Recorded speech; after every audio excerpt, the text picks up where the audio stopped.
Ladies and gentlemen, and welcome to Spectrum Television's 8 p.m. or bilingual newscast. While making news tonight, President Paul Biya has presided over the 52nd National Unity Day celebrations, a significant event marked by the participation of military personnel, political parties, civil society and the citizens. While the newscast highlights the festivities as they unfolded in the nation's political capital, Yaoundé. Additionally, we shed light on the national recognition bestowed upon Mr.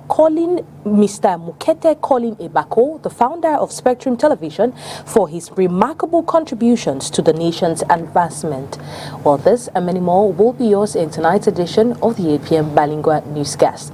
If you're just joining us, it is the Bilingual Newscast right here on Spectrum Television. Well, Leila Rengarzeux opens this news in the French language. Good evening to you, Leila. Bonsoir à vous, la Donnette en dessin. Mesdames, bonsoir. Monsieur, bonsoir. Et merci d'être avec nous. Jour spécial, aménagement spécial. Bienvenue au journal. Armée et nation ensemble pour un Cameroun uni, pacifique et prospère. Environ 5000 civils et militaires ont battu le macadam au boulevard du 20 mai. Ce jour à Yaoundé, tradition respectée, la 52e édition de la fête de l'unité nationale a été célébrée à Yaoundé sous le regard du président de la République, chef suprême des armées, Paul Biya.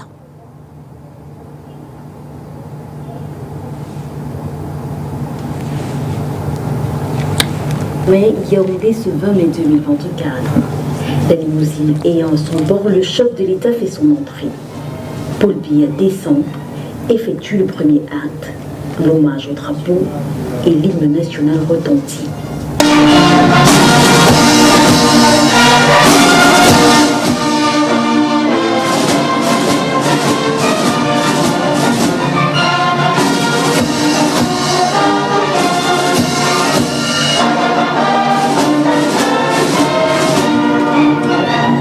Le président de la République regagne ensuite la limousine présidentielle, place à la revue des troupes.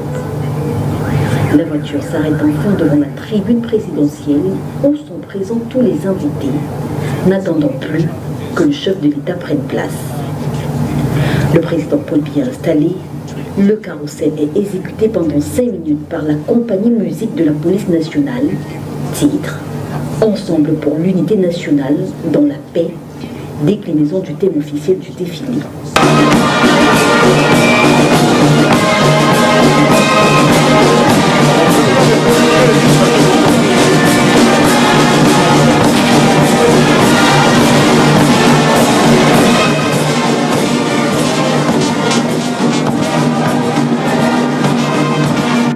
Voici donc le début du défilé en lui-même, et c'est l'armée de l'air avec ses aéronefs qui donne le là.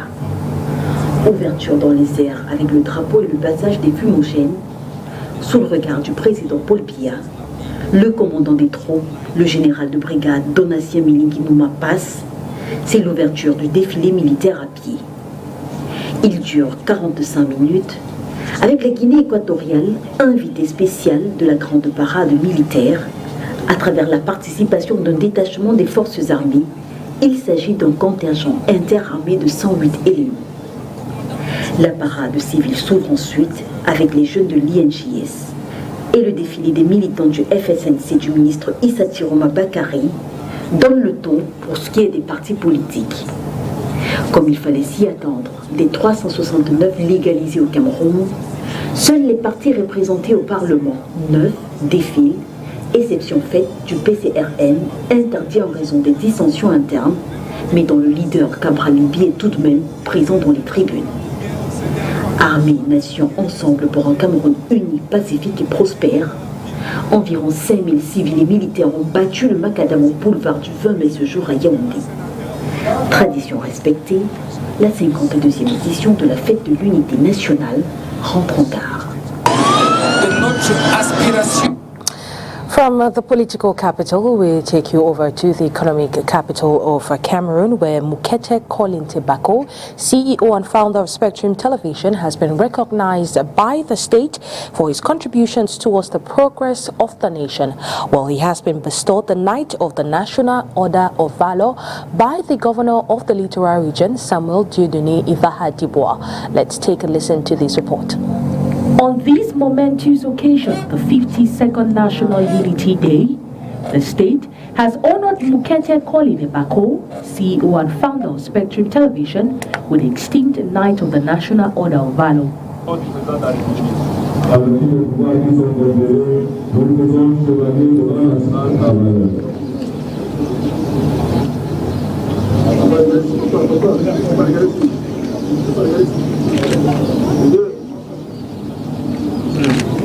On this momentous occasion of the 52nd National Unity Day, the state has honored Mukete Kolide Bako, CEO and founder of Spectrum Television, with the extinct Knight of the National Order of Valor. This honor was conferred upon Mr. Bako by the Littoral Region's Governor Samuel Dieudonné Vahadibois in recognition of his innovative contributions and his significant role in driving progress within Cameroon. The media promoter is a highly respected businessman in Cameroon, known for his diverse conglomerate that spans the media, mining, and real estate sectors. He was among the many celebrated this Monday. A total of 135 illustrious Cameroonians were acknowledged for their exceptional contributions across various fields. Of these, 42 were awarded the National Order of Valor and 93 received the National Order of Merit, marking their indelible impact on the nation's development. 52e édition de la fête nationale de l'unité, l'armée camerounaise se fait connaître. C'est au cours des journées portes ouvertes à la base 101 à Yaoundé, organisée du 17 au 19 mai 2024. Les autorités militaires et civiles l'ont visité hier dimanche et ont remis les prix aux vainqueurs de la compétition Cross Mindef 2024 Inès Pangan. Au-delà des mots, ce sont aussi des actes qui renforcent le lien armée, nation au Cameroun. L'armée camerounaise se laisse découvrir à la base aérienne 101 à Yaoundé du 17 au 19 mai 2024. Des journées portes ouvertes pour faire comprendre aux civils l'outil militaire sécuritaire, faire connaître sa panoplie des profils de carrière et mettre en lumière les innovations apportées dans ce secteur. Laboratoire de lutte contre les engins explosifs improvisés. C'est un pilier de la lutte contre les IED que nous n'avions pas déjà. Donc avec ce laboratoire nouvellement acquis que nous présentons au grand public, nous serons désormais à même de relier l'engin explosif qui aura été posé sur le terrain aux terroristes qu'il aura mis. Entre autres, il fallait expliquer aux populations que le génie militaire va se voir doter désormais le volet agricole. L'importance sera d'assurer la sécurité alimentaire sur tout le théâtre national. La visite des différents stands par les autorités militaires et civiles, ce 19 mai, est précédée par la remise des prix aux vainqueurs de l'édition 2024 du Cross Mindef. Ce sont les gagnants des catégories de moins de 35 ans, des dames de plus de 35 ans, des handicapés dont visuels amputés membres inférieurs et hémiplégie, amputés membres supérieurs et impotence et dames handicapées. La région militaire interarmée numéro 1 occupe comme l'année dernière la première place. C'est une fierté, puisque la première région militaire est habituée à être champion. Ça fait en 12 éditions, je crois que nous avons gagné toutes les 12 éditions. Donc pour nous, c'est la surprise, serait de perdre. Le top départ de cette compétition est donné aux premières heures de ce 19 mai à l'esplanade du stade militaire de Yaoundé. Ce sont 14 km pour les valides et 3 km pour les handicapés. L'arrivée à l'esplanade de la brigade du quartier général est cadencée et animée par l'orchestre des forces armées et police et le FAP Bodil Bunding. La joie du travail bien accompli et des retrouvailles est bien visible. Je suis le caporal-chef Mboro Bela Daniel, en service à la garde présidentielle. Je suis très contente d'avoir gagné cette année. C'est vrai que ce n'était pas facile, mais avec la détermination et l'esprit de compétition, j'ai pu. Je m'appelle Maître Ayoub Lionel, je suis à la Marine nationale. C'est ma première fois de faire la Cross Mindef et je suis tellement content parce que ça me permet de me libérer, de chasser le stress et trouver les camarades. Il est à noter que ces activités rentrent dans le cadre de la 52e édition de la Fête nationale de l'unité, célébrée sous le thème « Armée et Nation, ensemble pour un Cameroun uni, pacifique et prospère ». Et avec VOA, nous faisons à présent le round-up de l'actualité africaine. En République démocratique du Congo, les questions demeurent au lendemain de la tentative de coup d'État. Selon le général Sylvain Ekenge, porte-parole de l'armée, 4 personnes ont été tuées, une quarantaine arrêtées dont plusieurs Américains et un Congolais naturalisé britannique. L'ambassade des États-Unis en RDC a assuré les autorités de la coopération des autorités américaines. En Afrique du Sud, la Cour constitutionnelle a déclaré l'ex-président Jacob Zuma inéligible en raison d'une condamnation à la prison en 2021 et prononcé son exclusion des élections générales prévues dans 9 jours. Le Niger et les États-Unis sont parvenus à un accord sur le retrait des troupes américaines, un processus qui a déjà commencé et qui s'achèvera le 15 septembre. Le président kenyan William Ruto effectue cette semaine une visite d'État aux États-Unis. M. Ruto commence sa visite aujourd'hui à Atlanta en Géorgie, notamment à la bibliothèque et au musée présidentiel Carter. Il doit rencontrer le président Biden jeudi.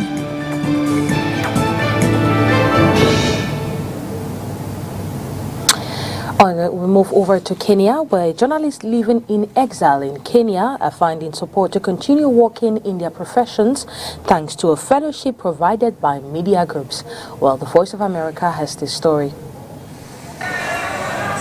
Isra Dawood's job in media came to an abrupt end in 2023 as a war erupted between rival factions in Sudan. The journalist fled her home in Khartoum. We had to move from our house to another region because we stayed like for 10 days, but after that we started to hearing some news about women get kidnapped and get raped, and that was for us, it is frightening.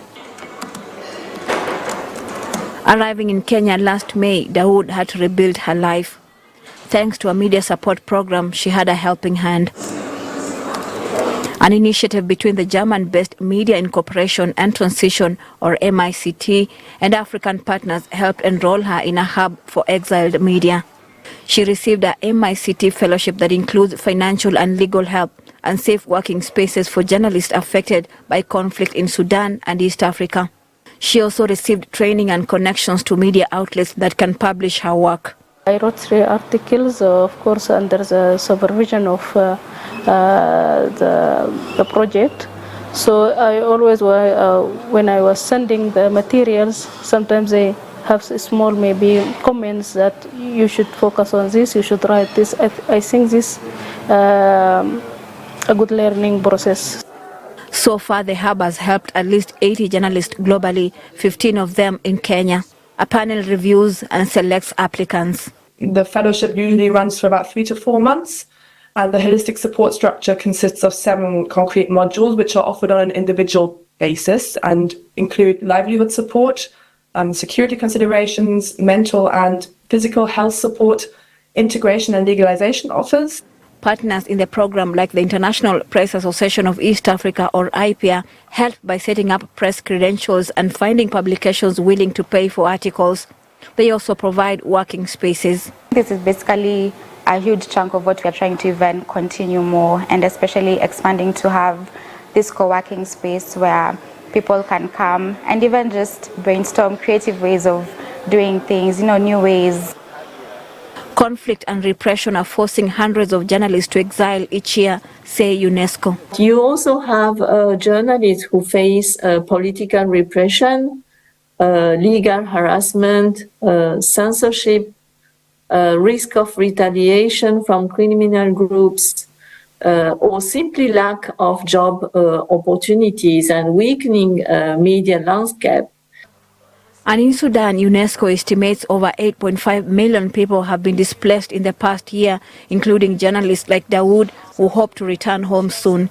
Until then, media hubs like this one offer support and some normalcy to those in exile. Victoria Amunga, VOA News, Nairobi.